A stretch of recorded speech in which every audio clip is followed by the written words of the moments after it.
A'udzubillahiminasyaitonirrajim. Bismillahirrahmanirrahim. Assalamualaikum warahmatullahi wabarakatuh. Alhamdulillahirabbil alamin. Allahumma shalli ala Muhammad wa ala ali Muhammad.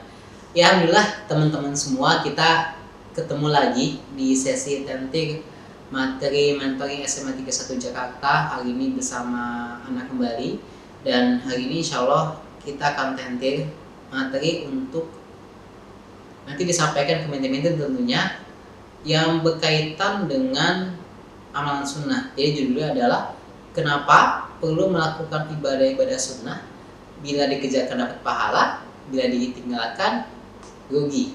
Nah, teman-teman semua, nah ini menarik ya, bahwa ketika teman-teman nanti membawakan materi ini, pastinya teman-teman pastikan juga selalu berproses untuk melakukan ibadah sunnah apapun itu, karena kan ibadah sunnah baik banget ya.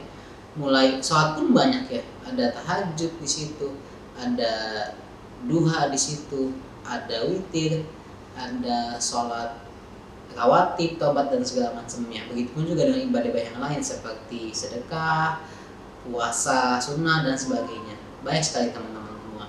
Nah, nanti ketika teman-teman nyampain materi ini, teman-teman tentunya tanya dulu ke mereka, menurut teman-teman ibadah sunnah itu penting atau enggak. Nanti kan mungkin teman-teman akan mendapat banyak jawaban dari mereka ya. Oh penting, karena ibadah sunnah itu bla bla bla bla. Oh nggak penting kak, yang penting mah wajibnya aja. Kan kalau sunnah mah susah, wajibnya aja. Mungkin nanti akan teman-teman akan dapat banyak jawaban dari mereka. Nanti setelah dapat jawaban dari mereka, mereka sudah mengeluarkan isi kepala mereka. Nanti teman-teman setelah itu baru tuh isi kepala mereka dengan isi yang baru, dengan pemahaman-pemahaman yang lebih fresh teman-teman semua. Nah, lalu teman-teman, biasanya kan kita kalau dulu saat zaman-zaman masih SD, masih TPA ya, kita sering banget dapat kayak begini. Kalau ibadah wajib itu jika dikerjakan dapat pahala, jika tidak dikerjakan dapat dosa. Ibadah sunnah kalau dia dikerjakan dapat pahala, kalau tidak dikerjakan nggak apa-apa. Kalau makruh, kalau dikerjain nggak apa-apa, kalau nggak dikerjain dapat pahala. Tapi ada juga mubah di tengah-tengah yang memang boleh gitu. Lalu ada haram ya, kalau dikerjain dapat dosa, kalau nggak dikerjain dapat pahala. Nah, sekarang kita fokus di sunnahnya. Akhirnya mungkin karena mindset kita dari mungkin zaman kita dulu masih TPA, SD zaman kecil, mindset bahwa ya udah nggak apa-apa, gue nggak dapet dosa kok dengan gue tidak menjalankan amalan-amalan sunnah. Nah sekarang nanti ketika teman-teman menyampaikan materi ini, termasuk juga mindset di kita sebagai mentor, sebagai orang yang menjadi pelaku, ya itu harus klik dulu mindsetnya bahwa kalau gue ngerjain sunnah itu dapat pahala, kalau gue gak ngerjain, gue rugi. Ruginya apa? Karena gak dapat pahalanya. Sekarang gini, sholat itu wajib, ya. Tapi kalau dikerjakan secara jamaah, maka ada keutamaan lain yang seperti dijelaskan bahwa keutamaan sholat jamaah itu, apalagi di masjid buat laki-laki terutama, dia pahalanya 27 derajat dibandingkan dengan sendiri. Ibarat kata misalnya kalau teman-teman sholat sendiri itu dapat pahalanya cuma 1 atau dapat uangnya cuma Rp1.000, tapi ketika teman-teman itu menjalankan sholat wajib itu di masjid, maka bisa dapat 27.000. Apalagi kalau teman-teman safnya itu di depan, paling depan, maka semakin baik keutamaan yang teman-teman dapat. Kayak gitu. Ini juga penting teman-teman semua.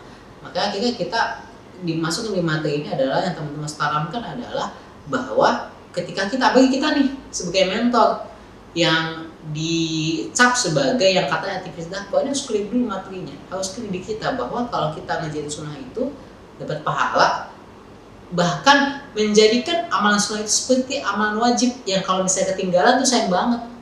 Yang ketika itu ketinggalan, kita jadi sedih ketinggalan amalan itu. Dan kalau karena rugi, gak dapat pahala ya teman-teman. Nah itu perlahan tuh nanti mindset itu dibangun. Dan teman-teman kasih contoh yang mudah gitu ya, untuk apa aja amalan sunnah yang akhirnya bisa dikerjain. Dan teman-teman semua, di akhir materi ini adalah nanti teman-teman bisa kasih mutabaah. Jadi misalnya di akhir itu, di akhwat ataupun di ikhwan, apa nih amalan sunnah yang mau kita kerjain bareng-bareng. Misal contoh kita rutinin sholat duha 2 rakaat atau 4 rakaat misalnya. Atau misalnya kita rutinin sedekah 2.000 setiap hari, apalagi pada saat subuh. Itu banyak banget teman-teman. Jadi mulai dari kecil, nanti ketika sudah terbiasa, baru tuh nanti kita tambah terus amalan sunnahnya.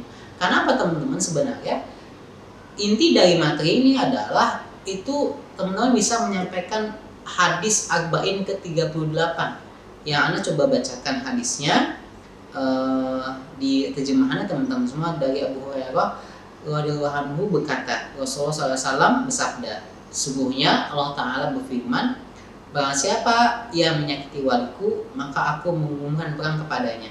Tidaklah hambaku mendekat kepadaku dengan sesuatu yang paling aku cintai selain apa yang aku wajibkan baginya. Hambaku senantiasa mendekatkan diri kepadaku dengan amalan sunnah sehingga aku mencintainya. Apabila aku telah mencintainya, aku menjadi pendengarannya yang ia gunakan untuk mendengar, penglihatannya yang ia gunakan untuk melihat, tangannya yang ia gunakan untuk berbuat, dan kakinya yang ia gunakan untuk berjalan. Jika dia meminta kepadaku, pasti aku beri. Jika dia meminta perlindungan kepadaku, pasti aku lindungi.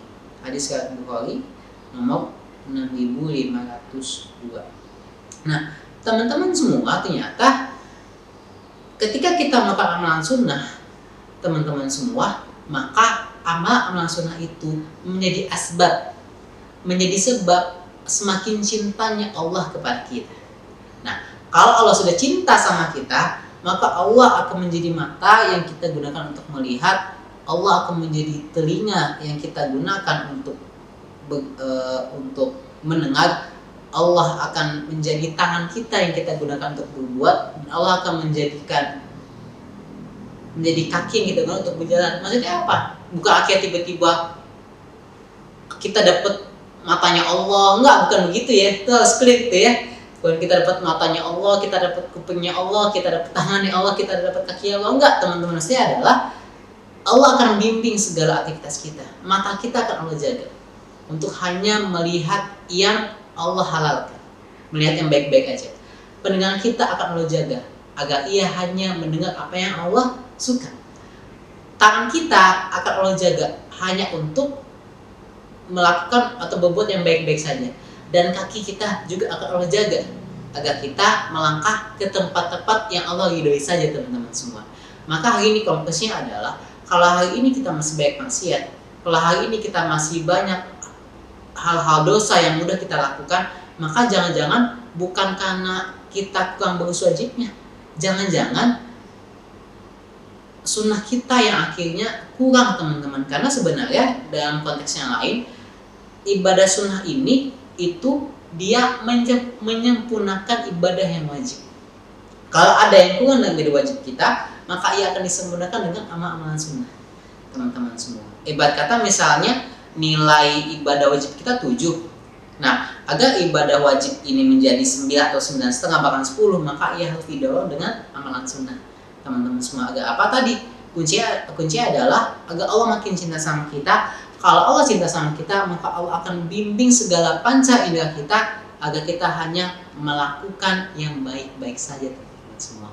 Kayak gitu, itu kuncinya, teman-teman. Maka penting buat diri kita hari ini, teman-teman semua, untuk selalu yuk kita tingkatkan ibadah sunnah kita. Karena kita punya prinsip iqamatul wajib wa i'us sunnah, menegakkan yang wajib dan melestarikan sunnah, teman-teman semua. Itu prinsip kita. Maka konklusi dari materi ini adalah teman-teman bikin mutabaah. Bikin mutabaah tadi yang bilang di awal. Misal apa yuk ibadah yang kita lakuin? Misalnya sholat 2 rakaat, 4 rakaat misalnya, atau sedekah setiap hari, terutama setelah subuh misalnya, atau misalnya istighfar 1 kali setiap hari, atau puasa sunnah minimal seminggu sekali, dan sebagainya. Teman-teman bisa nanti create lah dengan teman-teman menti-mentinya, kira-kira apa nih ibadah yang kita lakuin. Karena kalau materi ini hanya jadi pemahaman, tapi pemahaman ini tidak disertai dengan amal, sayang teman-teman. Jadinya malah jadi kurang punya ruh ketika materi ini tidak dikonklusi dengan amalan yang langsung bisa dilakukan seperti itu.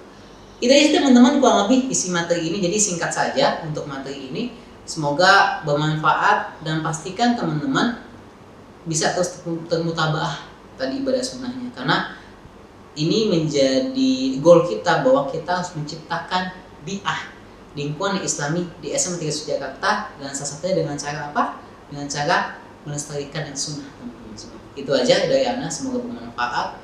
Ahakum birabbikum la takunun mutarin. Ya benar datangnya dari Allah, maka jangan kita tambah soleh lagi. Wassalamualaikum warahmatullahi wabarakatuh. Guys, 31. Utamakan dakwah, Allah